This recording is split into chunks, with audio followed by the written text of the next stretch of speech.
Hey everybody, it's Ron from Pick Dawgz, and this is Ron's Rundown. We're going to go over the MLB game scheduled for Tuesday, May 30th, 2023. And if you like what you see, make sure you give this video a big thumbs up and subscribe to our channel. Don't forget to put your baseball picks in the comments section below. And if you're looking for my best bets, including my $19 MLB best bet, you can find those at the premium picks tab at pickdawgz.com. Alrighty, let's get into it. Here are the games for Tuesday in Major League Baseball.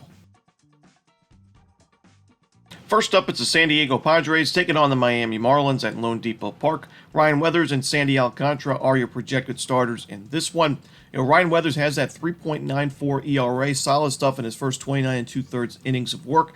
However, he has some bad expected numbers, including a 4.16 FIP, which isn't too shabby, but a 5.29 xFIP and a high SIERA as well. So, I do expect some regression in Ryan Weathers' game, and you're facing a Marlins team that hits lefties very, very well in the month of May, especially when you look at their numbers, OPS and isolated power-wise. The Marlins are ranked 9th in baseball in OPS in the month of May and 8th in isolated power against southpaws, and their strikeout rate, 18.8%, one of the lowest in baseball as well. I think Weathers really struggles in this game, and Sandy Alcantara, you look at his numbers on paper, 4.86 ERA, obviously not having the Cy Young caliber season he did a year ago, but I thought he pitched pretty well in his last game at Colorado at Coors Field. 6 innings, 2 runs, a quality start. That could be enough to get Sandy back in the groove here, and I think he's going to pitch well enough against a Padres team that's been very inconsistent against right-handed pitchers in May. I think Sandy gets the job done. I'm going to take the Miami Marlins on the money line.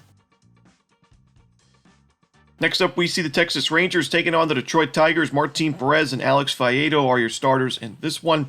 I'm going to take a shot here with the home underdogs and the Detroit Tigers, getting some nice plus money with Detroit here. They have a winning record at home this season, and Martin Perez, although I was impressed with his last start against the Pirates, he's just been very inconsistent this year. The Detroit Tigers have a very low BABIP in the month of May against left-handed pitchers, but they have a low strikeout rate, pretty good power numbers. I think they can get to Martin Perez for a few runs early in this game. The Rangers bullpen, we know, is not really trustworthy either, so if you're going to get a really good price and have a good starter in Alex Faedo, who's really improving his game, his last start, 6 innings, 2 runs, and 10 strikeouts against the Chicago White Sox. Now he's starting to miss some bats. He's got over a strikeout per inning this season. Only 1 walk allowed in his first 21 and 2/3 innings of work, so keeping runners off base, I think he's good enough here. Give me the Detroit Tigers plus money on the money line. Next up, we see the Cleveland Guardians taking on the Baltimore Orioles. We're going to see Cal Quantrill and Kyle Gibson on the bump in this one. Now, Quantrill's ERA now at 4.75 as he has regressed in his last couple of games. We saw his last start against the White Sox, 6 earned runs and only 4 innings of work in a 6-0 Guardians loss. And I don't really like his chances in this spot at Camden Yards against a very tough Orioles lineup with Kyle Gibson in pretty good form. He's not really my favorite starting pitcher to back. He only has 44 strikeouts in 66 innings of work. However, he's getting the ground balls. His last 2 games, 14 innings of work against the Yankees and Blue Jays on the road against very, very tough lineups, and only 1 earned run allowed in 2 Orioles victories, 6-2 and 3-1, so run line covers as well. I think the Orioles win this game. I wouldn't be opposed to laying the run line as well, but I'm just going to take the money line here. Probably sprinkle a little bit on the run line with Baltimore also. Next up, we see the Milwaukee Brewers taking on the Toronto Blue Jays. Adrian Hauser and Yusei Kikuchi are your projected starters in this one. Adrian Hauser, good numbers so far this year, a 2.25 ERA in his first 20 innings of work. His xFIP and SIERA are a little bit steeper than that, 3.77 xFIP. His SIERA is in the low 4s.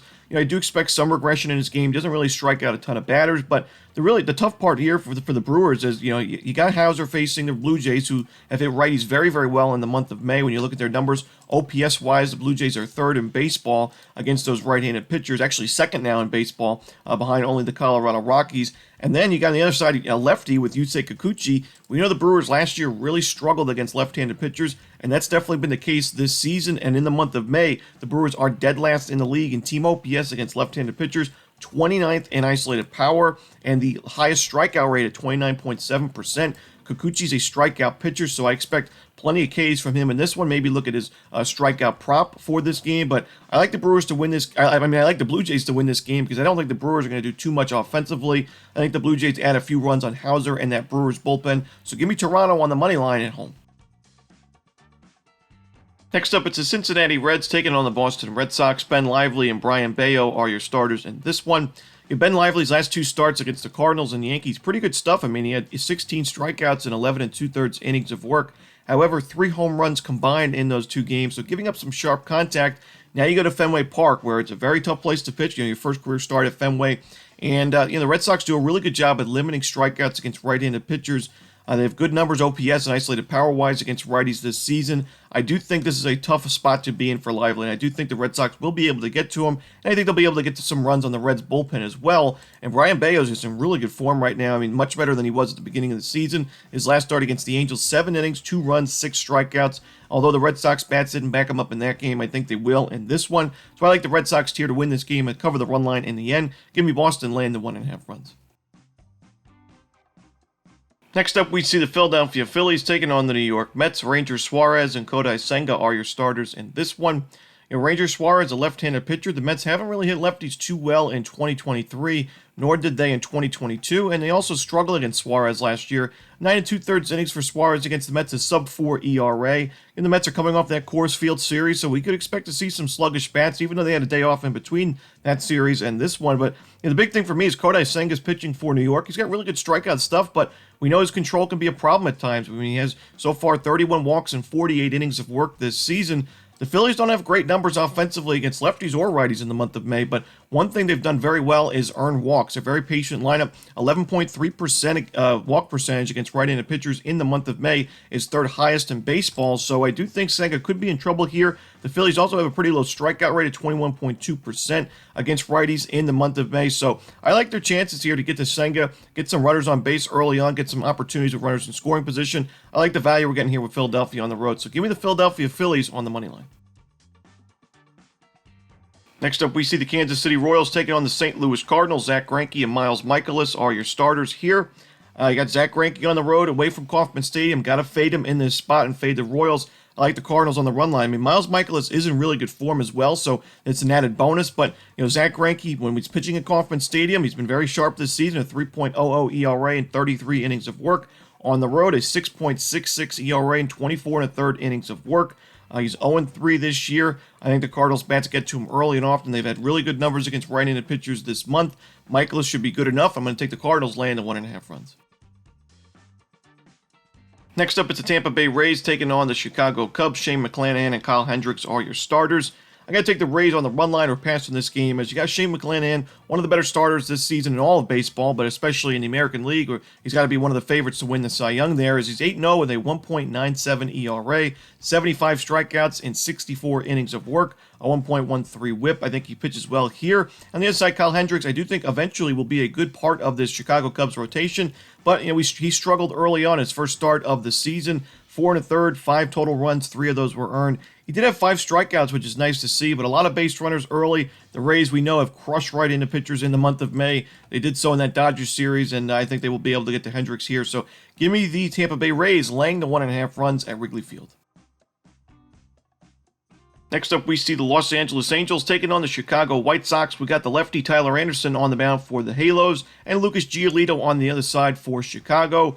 I like the White Sox here. Lucas Giolito has pitched well at guaranteed rate field this season. Not so much on the road, where he's got a 5.68 ERA, but at guaranteed rate, 31 2/3 innings of work, 30 strikeouts, a 2.02 opponent's batting average, and most importantly, a 2.27 ERA. And, the White Sox are facing a lefty here in Tyler Anderson. We know the White Sox have hit lefties a lot better than they've hit right-handed pitchers this season and the last few years as well.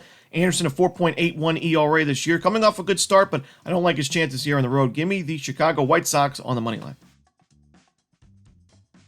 Next up, it's the Minnesota Twins taking on the Houston Astros with Joe Ryan and Brandon Bielak on the mound. And this one, Joe Ryan's been very sharp this season, a 7-1 record with a 2.21 ERA. You look in the month of May, even better numbers, 29 innings of work, 34 strikeouts, a 1.55 ERA, no home runs allowed, which is really important and impressive to see, because Ryan last year had some issues with the long ball and fly balls. So to see him have no home runs allowed in May, only 6 walks, he has been one of the better pitchers in baseball this month, and I think he pitches well here against an Astros team that we know has not been great against right-handed pitchers this season.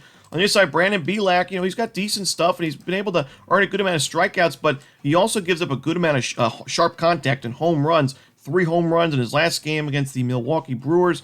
We know the Minnesota Twins are a very power-dependent lineup. Their OPS numbers in the month of May, not the best against righties, but their power numbers are certainly fine. 6th in baseball in isolated power against right-handed pitchers. They have a pretty high walk rate as well. I do think Bielak struggles in this game, gives up a couple homers. Should be enough for the Twins to win in the first 5 innings. That's where I think Minnesota has the biggest advantage in this game, is the starting pitching matchup. When it comes to the bullpens, I think the Houston Astros have a huge advantage in this series, so I'd rather just isolate this game to the first 5 innings. Give me Minnesota Twins first 5, laying a half a run. Next up, it's the Atlanta Braves taking on the Oakland Athletics. Bryce Elder and J.P. Sears are your starters in this one.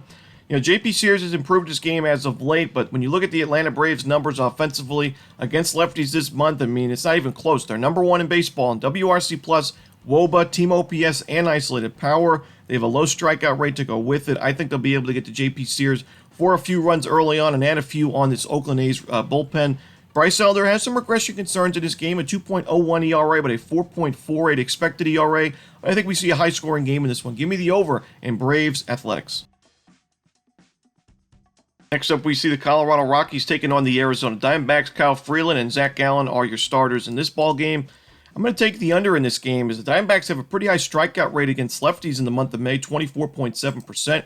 Kyle Freeland hasn't been too shabby this season, 3.86 ERA. He actually has better numbers at Coors Field, believe it or not, but overall, I still think he's a good option here for Colorado in the starting pitching matchup. And, Zach Gallen, what more can be said about him at Chase Field?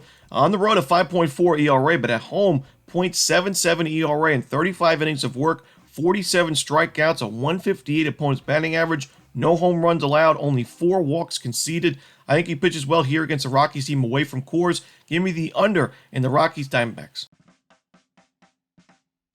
Next up, we see the New York Yankees taking on the Seattle Mariners. Nestor Cortez and Logan Gilbert are your starters here. Logan Gilbert last year really struggled against the New York Yankees, but I do think he pitches well enough for the Mariners bats to back him up and grab a W in this game. And if this is a close game late, I really think the Mariners have the advantage in the bullpen. So that's why I'm willing to take the Mariners here on the money line. Is although their numbers against lefties haven't been the best this season, Nestor Cortez has just really struggled, really inconsistent stuff from Cortez. He wasn't great against the Mariners last year. He hasn't been good away from home, at 6.00 ERA away from Yankee Stadium. So I got to take the Mariners here. Logan Gilbert's in pretty good form. Give me Seattle on the money line.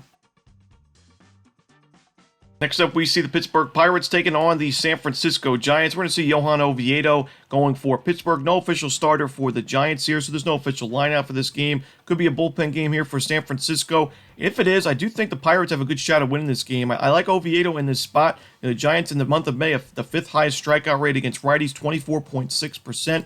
Last game for Johan Oviedo, things were not looking good for him in the first inning of that one against the Texas Rangers. Gives up the leadoff home run to Marcus Semien, gives up some base hits and some extra base hits, gives up 3 runs by the end of that first inning, and it wasn't looking very good. But he managed to battle back and really just give the Pirates some really much-needed innings in that game. He ended 5 2/3 innings, 3 runs, so just 1 out away from a quality start. 5 strikeouts, and he gave the Pirates a chance to win that game. It was a 3-2 loss, so they covered the run line, but failed to win the game outright. But Oviedo pitched really well in that game, and I think he pitches well in a pitcher-friendly ballpark here on the road. The Giants' numbers in the month of May against righties have not been anywhere near as good as they were in the month of April, as they're 25th in baseball and team OPS. Our isolated power numbers are ranked 20th, so just a little bit better. I think Oviedo's good here. I think the Pirates, we'll have to see who the Giants go with on the mound, but I think they're going to be able to back him up offensively. Give me the Pittsburgh Pirates on the money line on the road. And the final game for Tuesday's card in Major League Baseball, it's the Washington Nationals taking on the Los Angeles Dodgers. Jake Irvin and Tony Gonsolin are your starters in this one. The Dodgers are huge favorites in this game right now in the minus 300 range on the money line. So to me, not a lot of value on LA on the money line or on the run line. I'd rather just take the game over. You could take the Dodgers team total over. I do expect them to be able to get to Jake Irvin, who has struggled and regressed in his last few starts. We saw him give up 6 earned against the Mets, then 4 earned against the Tigers, and 2 home runs to go with it. 4 walks in that game as well. And then his last start against the Padres, 4 innings, 2 runs, a home run, 4 walks again in an 8-6 Nationals loss. He's pitched a lot of high-scoring games for Washington the last couple of games. I think this one's going to be one of them as well. Tony Gonsolin's got a 1.82 ERA, but some regression concerns in his game. We saw his last start giving up 2 home runs to the Braves. I do think the Nationals do enough to get us over this total, and we know the Nationals bullpen's been one of the worst in baseball, so when Urban's out of the game, I still think the Dodgers bats will score some runs. So give me the over, the team total over for LA as well in the final game for Tuesday. And that's it. Those are the games for Tuesday in baseball. Hope you enjoyed this video. If you did, don't forget to hit that like button and subscribe, and don't forget to put your baseball picks in the comments section below. Again, if you're looking for my best bet, you can find those at Pickdawgz Premium. As always, this is Ron Romanelli. Good luck.